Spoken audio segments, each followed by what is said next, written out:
All right, letter C. So we can't list our A, B, and C quite yet because it's not equal to 0.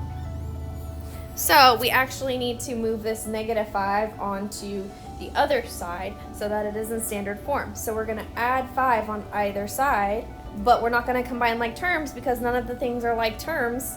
So we're gonna get 3x squared minus 5x plus 5. And then that is going to be the quadratic equation that we work with.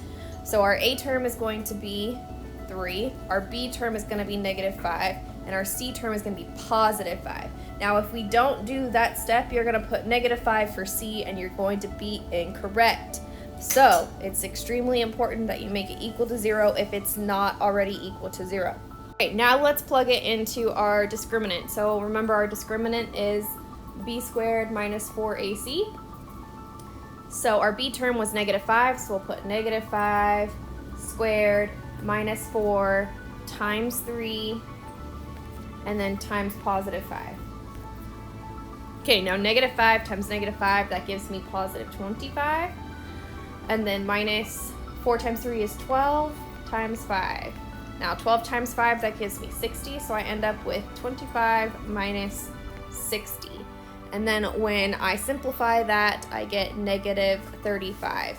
Now that -35, it's negative, so what does that discriminant tell us? It tells us that we have no real solutions.